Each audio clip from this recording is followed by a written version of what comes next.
오늘 새벽 기도는 눈이 너무 많이 와서 차로 움직이기가 힘들어서 오늘 집에서 녹화해서 새벽 기도 영상을 올리겠습니다. 이해해 주시면 감사하겠습니다. 오늘 본문은 출애굽기 7장 14절에서 25절까지 말씀입니다. 출애굽기 7장 14절에서 25절까지 말씀 제가 봉독하고 말씀을 전해드리도록 하겠습니다. 여호와께서 모세에게 이르시되 바로의 마음이 완강하여 백성 보내기를 거절하는도다. 아침에 너는 바로에게로 가라. 보라, 그가 물 있는 곳으로 나오리니 너는 나일 강가에 서서 그를 맞으며 그 뱀되었던 지팡이를 손에 잡고 그에게 이르기를 히브리 사람의 하나님 여호와께서 나를 왕에게 보내어 이르시되 내 백성을 보내라. 그러면 그들이 광야에서 나를 섬길 것이니라 하였으나 이제까지 내가 듣지 아니하도다. 여호와가 이같이 이르노라. 네가 이로 말미암아 나를 여호와인 줄 알리라. 볼자다 내가 네 손의 지팡이로 나일강을 치면 그것이 피로 변하고 나일강의 공기가 죽고 그 물에서는 악취가 나리니 애굽 사람들이 그 강물 마시기를 싫어하리라 하라. 여호와께서 또 모세에게 이르시되 아론에게 명령하기를 내 지팡이를 잡고 내 팔을 애굽의 물들과 강들과 운하와 목과 모든 호수 위에 내밀라 하라. 그것들이 피가 되리니 애굽 온 땅과 나무 그릇과 돌 그릇 안에 모두 피가 있으리라.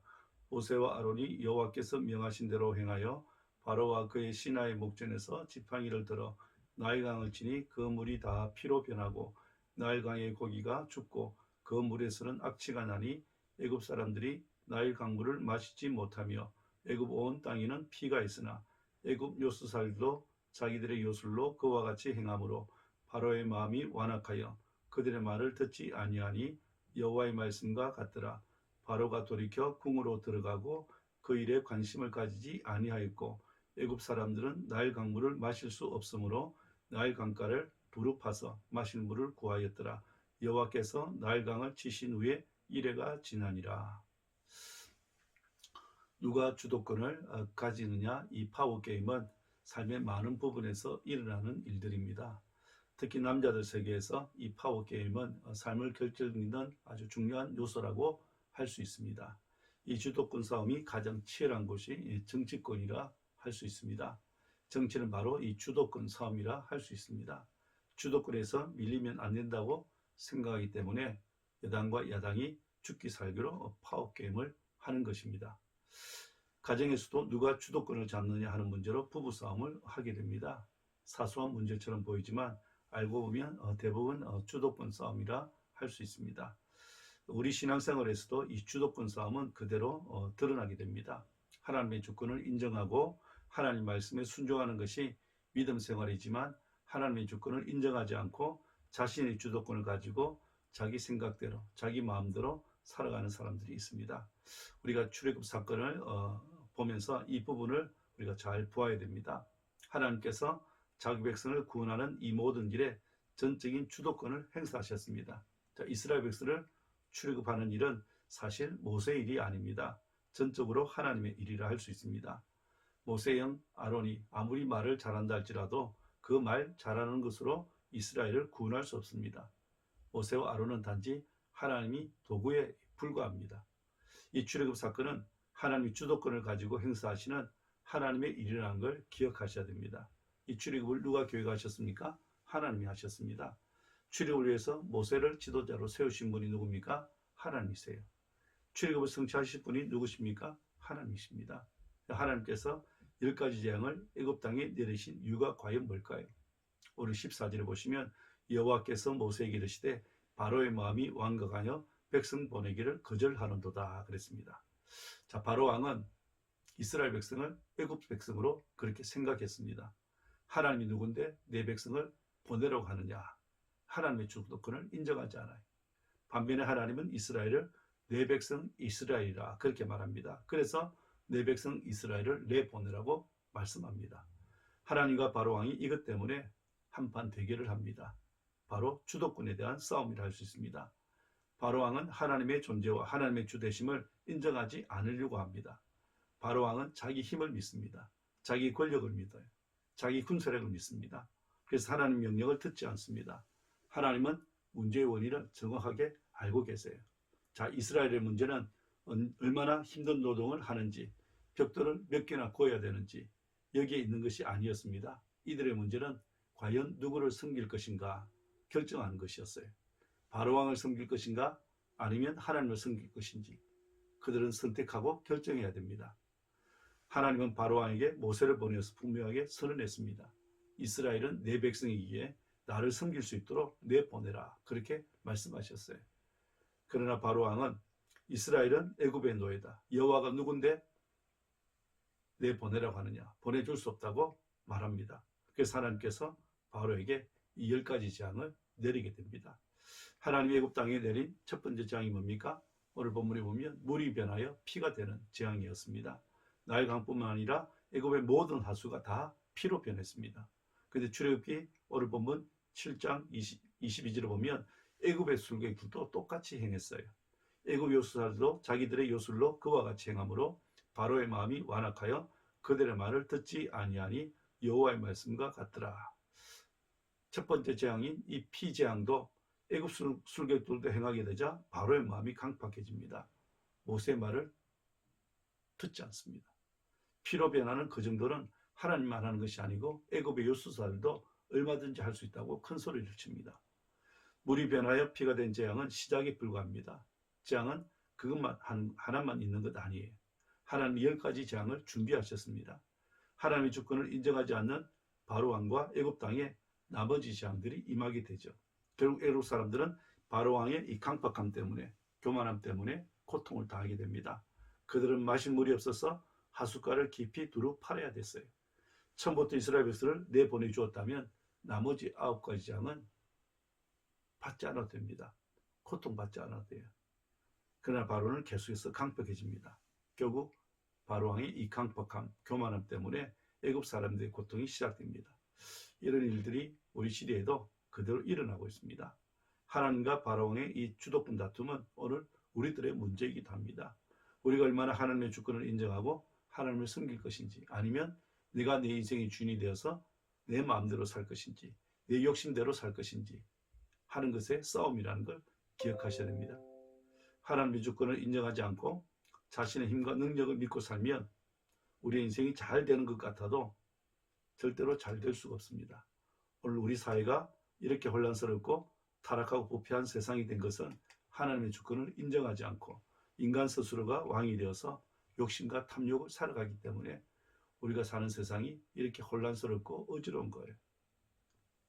하나님이 없고 하나님을 잃어버린 세상은 잘 되는 것 같아도 결국 나중에는 지옥 같은 삶이 된다는 걸 기억해야 됩니다.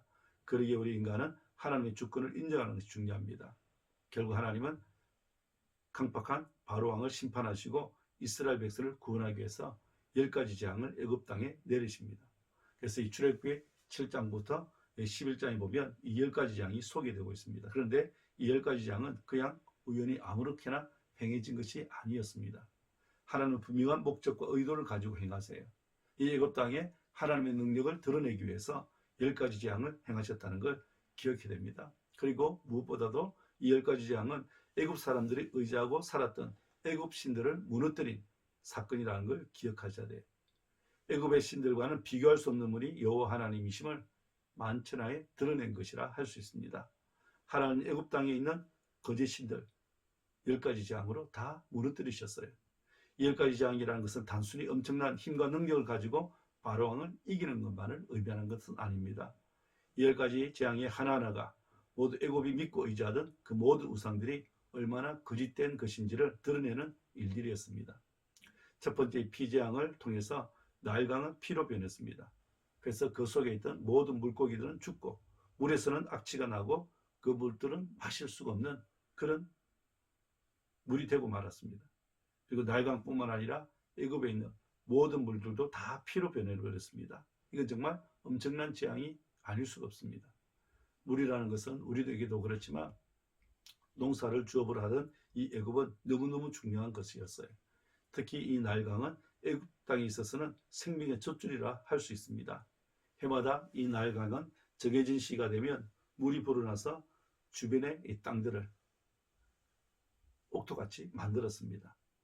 이렇게 물이 불어나서 나일 강물이 범람하고 나면 땅들이 비옥해지고 그 땅들은 풍년을 맞이하게 돼요. 그래서 나일강의 주변 땅들은 언제나 나일강 때문에 황금의 땅들이 되고 풍요의 땅들로 살아납니다. 그러다 보니까 애국 사람들은 이 나일강이 자기들에게 풍요를 가져다 준다고 생각하고 이 강을 거룩한 강이라 부르면서 이 강에 종교적인 의미를 부여하기 시작했습니다.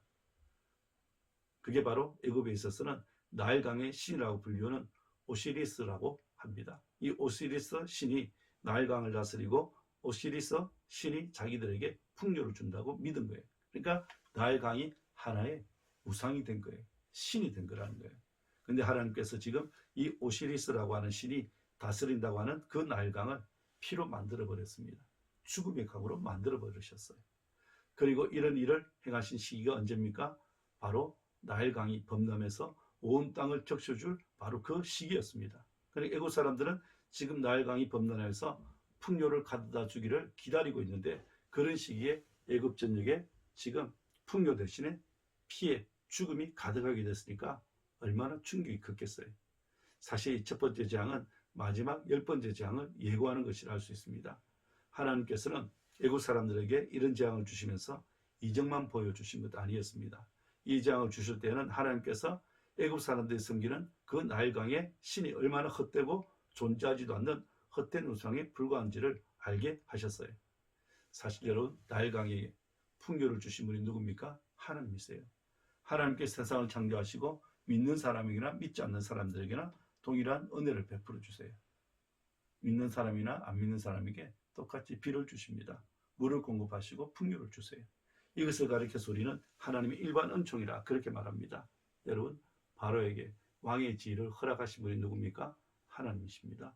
애굽을 다스리도록 통치권을 주신 분이 누굽니까? 하나님이세요. 그런데 바로는 이 사실을 인정하지 못했습니다. 바로는 자신이 능력이 있어서 왕이 된 것이고 지금도 자신의 말 한마디로 애굽을 움직이며 다스린다고 생각했습니다. 실제로 자신의 말 한마디면 그대로 되지 않는 일이 없었어요. 그리고 애굽 사람들이 바로를 신으로 섬기고 있었으니까 그런 착각도 하지 않겠습니까? 그리고 애굽의 신들이 자신을 지켜줄 것이고 애굽의 풍요를 지켜줄 것이라고 믿었습니다. 그러니 이런 노예로 다스리는 이스라엘의 하나님 정도야 대제국 애굽에게는 아무런 문제가 되지 않았습니다. 이스라엘의 신은 그저 이스라엘 민족의 신이라고 생각한 거예요. 이것이 바로 왕이 가지고 있는 가장 큰 착각이었습니다. 이스라엘 백성이 섬기는 하나님이 우주 만물을 창조하시고 이 세상을 다스리고 통치하시는 참신인지를 몰랐던 거예요. 그러니까 하나님 앞에서 마음이 강팍해지고 교만해질 수밖에 없었던 거예요. 오늘 본문의 첫 번째 재앙에 바로왕이 할 수 있는 것이라고는 아무것도 없었습니다. 오늘 23절에 보면 바로가 돌이켜 궁으로 들어가고 그 일에 관심을 가지지도 아니하였고 그랬습니다. 하나님이 행하신 그 기적에 대해서 모르는 척 무관심한 척했습니다. 백성들이 물로 고생하든 말든 관심을 가지지 않습니다. 자신의 궁으로 들어가 버립니다. 하나님의 명령을 재앙에 대해서 외면하고 말았습니다. 결국 애굽 사람들은 피로 변한 물을 마실 수가 없어요. 24절 보면 애굽 사람들은 나일 강물을 마실 수 없으므로 나일 강가를 두루 파서 마실 물을 구하였더라 그랬습니다. 애굽 사람들은 지금까지 나일 강이 자신들에게 풍요를 가져다 준다고 믿었습니다. 그래서 나일 강을 신으로 섬길 정도였습니다. 하지만 온통 피로 변한 강물을 마실 수가 없어요.